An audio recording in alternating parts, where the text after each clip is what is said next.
Assalamualaikum warahmatullahi wabarakatuh. Bismillahirrahmanirrahim. Tuhan itu ada di mana-mana. Tuhan tidak bertempat di suatu tempat, tapi Tuhan berada di mana-mana. Apapun yang kita lihat sebagai makhluk, itu merupakan tampilan daripada kebesaran Tuhan.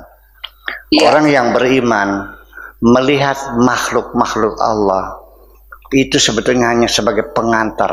Di penghujungnya hakikatnya kita melihat Allah juga. Orang mencintai Allah itu berarti mencintai Allah dan mencintai semua makhluknya. Iya dong, betul nggak? Perempuan, engkau kawin lagi dengan lelaki, engkau punya anak 4, tapi si laki, aku hanya mencintaimu, anak-anakmu tidak. Diterima nggak cintanya? Ya iya dong. Nah, ketika kita mencintai dan berbuat baik, nggak ada bedanya. Ini karena anak kamu 2 ya, yang putih oke, saya sayangi, ini yang hitam nggak usah. Ya, kalau kita sudah mencintai sesama makhluk kita, sudah nggak ada beda agama, nggak ada membedakan warna kulit, udah beda suku, nggak membedakan warga negara, ya semuanya makhluk Allah, semuanya kita cintai. Memangnya kalau ada orang lagi tenggelam di Sungai Cimanuk, tolong, wajar nggak kita tanya, kamu agamanya apa? Gitu. Saya Kristen, masa bodoh gitu, masa begitu? Jangan bertanya agamamu apa, kita bantu semuanya. Nah itu semuanya, kebaikan yang kita lakukan itu semuanya adalah karena Allah. Itu maksudnya. Jadi apapun yang kita lakukan semuanya hanya untuk Allah. Kemudian ketika kita menghadap kepada siapapun, kita sedang menghadap Allah. Kita dilatihkan sehari menghadap Allah berapa kali sih? Menghadapnya kemana arahnya? Bukan barat, bukan. Kiblat ya, kiblat. Ya, menghadap kiblat. Ini kasusnya kan ketika kita ini kan kasusnya karena nama tuwallu wujuhakum fathamawajullah, kan kasusnya lagi bicara tentang kiblat ini. Ketika kita salat mencari kiblat, kalau di siang hari kita di hutan, di lautan, ya kan, di padang pasir. Kalau siang kita lihat matahari. Bulan berapa, bulan apa, tanggal berapa, sehingga posisi matahari bisa kita hitung ya berapa derajat ya, garis lintang utaranya dari ke Ka'bah itu. Kalau malam hari lihat apa? Lihat bulan. Kalau nggak ada bulan lihat apa? Lihat bintang layang-layang yang menunjukkan kutub utara selatan. Begitu kita tahu kutub utara sebelah sana, tinggal kita geser 20 derajat lintang utara.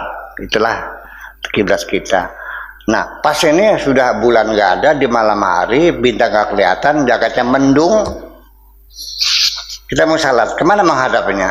Sudah, setel yakin aja, pakai angan-angan, kira-kira sana, selesai. Udah, jangan ragu-ragu, sudah salatnya kemana harus, silakan menghadap kemana saja sesuai dengan keyakinanmu. Disitulah kita pakai ayatnya, ainama tuwallu wujuhakum fathamma wajhallah. Menghadap kemana saja pasti ketemu sama wajah Allah juga, semacam itu. Jadi itu awalnya kisahnya adalah menghadap kiblat, hakikatnya menghadap Allah. Allah menghadap kemana saja bisa. Saya kira seperti itu. Nah, tetapi itu juga malah diperluas, bahwa artinya bahwa Allah itu di mana, letaknya di mana, tinggal di mana. Ya Allah tidak bertempat, Allah itu di mana saja ada, dan kita selalu bersama Allah. Ya, lalu akhirnya setelah itu kita akan mengatakan bahwa kita ini kepengen dekat dengan Allah. Hakikatnya bukan dekat jarak kok, karena Allah sudah dekat sekali dengan kita, lebih dekat dari urat nadi kita. Berarti ya sudah paling dekat sekali. Sehingga dekat dengan Allah itu maksudnya dekat bukan jarak, tapi adalah rasa. Jadi sekarang Allah di mana? Ya di sini. Bersama siapa? Ya bersama kita. Di dalam surat Al-Kahfi dikatakan bahwa ketika ada orang berkumpul bertiga, sebetulnya berempat.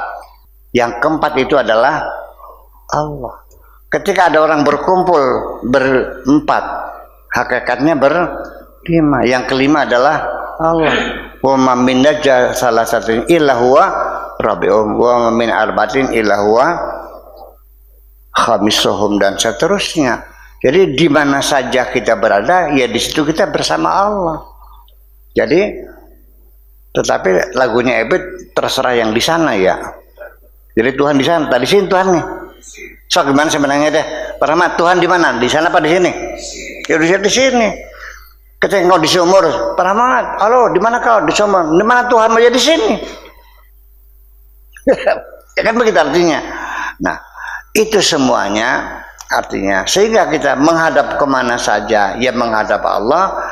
Di mana saja kita berada, ya selalu bersama dengan Allah. Dan semuanya diketahui oleh Allah Subhanahu wa Ta'ala. Kalau orang sudah mencapai tingkatan keyakinan semacam itu, diawasi dan dikontrol, bayangkan terkendali, pasti dia tidak berani melakukan kejahatan apapun karena dia yakin bahwa dia diawasi oleh Allah Subhanahu wa Ta'ala. Jadi maksud saya di ujungnya mah bukan persoalan menghadapnya, ujungnya makomnya nanti yang itu semua sebagai pola saja. Nanti ujungnya adalah untuk mencapai tingkat makom muraqabah, sadar diri kita dikontrol oleh Allah Subhanahu wa Ta'ala.